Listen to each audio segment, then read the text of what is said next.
I accept your nomination for Vice President of the United States of America.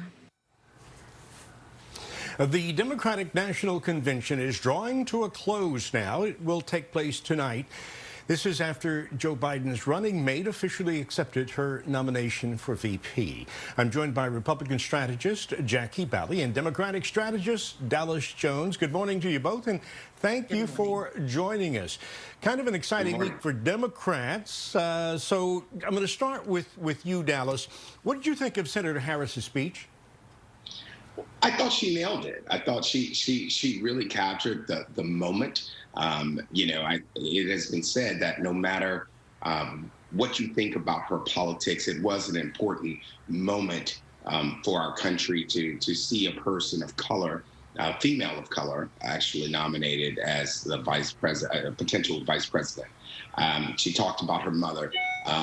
She honored her South Asian roots, her Jamaican immigrant roots, and told that story. She embraced her HBCU relationship and shouted them out. And your sorority, Jackie, Alpha Kappa Alpha, got a shout out last night from a national platform. And so it was a historic moment. And she captured it. It's always tough to speak after Barack Obama, no matter who you are. But I thought she really nailed it. And it was a speech that will be heralded throughout history.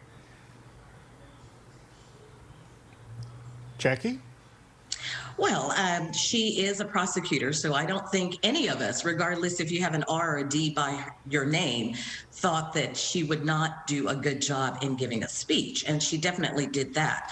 And of course, this is a historic moment. We're not going to take that away from her either. But one of the things that we are going to look at, and we are looking at her more closely than we have any other potential vice presidential nominee, is she presidential? Because we do know that Joe Biden has mental capacity issues. He comes across as senile at times. He forgets where he is many times, which state he's in. And so we're looking at her policies. It's more than just delivering a speech or speaking from a teleprompter. We're looking at the fact that she signed policies that are very left-leaning, much more left-leaning than the rest of the country. The Green Deal is a perfect example, which eliminated a lot of manufacturing jobs, and Middle America is looking at that very closely. She was voted the most liberal congressperson of last year by many, many publications. And so, yes, she read very well. She's very articulate, but her policies lean very much to the left, more so than most voters in our country. Well, okay, now Harris's attacks on President Trump. Let's move on, Dallas. Harris's attacks on President Trump were relatively limited, but that was not the case with former President Barack Obama. And that's something we have not seen in the past 4 years. Why do you think this is taking place right now? Because of the election coming up? Well, President Obama has made it a point not to engage in the daily attacks that have been launched against him ever since President Trump took office. And so this idea of a breach of etiquette of the President's Club towards Trump was really a big deal for President Obama to rebuke him by name. And it is something that simply has not been done, that Democrats have waited 4 years for him to do. And this was a moment in time that he had in order to make the case of why we needed to change a president, not just because of the policies of the failed policies of Donald Trump, but also because of the lack of moral turpitude of Donald Trump. Jackie, we can't and we don't want to make mental capacity and who is senile and not an issue in this campaign.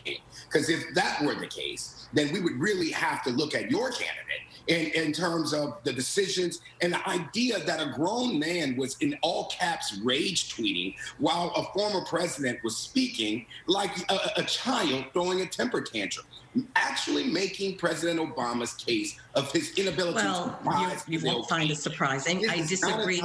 This is not a time. You say left-leaning policy, like those of us that have passed good left-leaning policy should be ashamed. We aren't.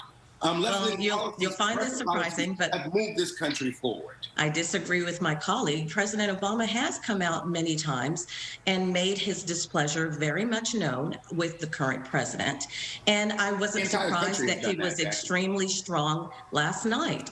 Look, President Trump, the good thing about this race is he's fighting the same people he fought in 2016. He's fighting the Obamas and he's fighting the Clintons and he's fighting the Democrat elites. The one thing we're seeing with this DNC, this Democratic National Convention, is that there is pretty much the elites still running, the old guard still running the Democrat Party. The fact that AOC was given 60 seconds only to speak and not once did she mention Biden's name is not surprising. There is a deep divide.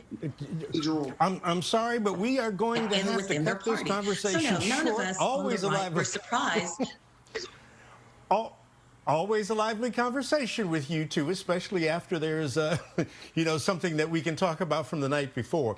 Thank you so very much for joining us, and we're just going to have to see what the final night is going to be like, and then comes the Republicans next week. Jackie, Dallas, thank you again for joining us on Houston's Morning Show. Your opinions and your views are very much appreciated.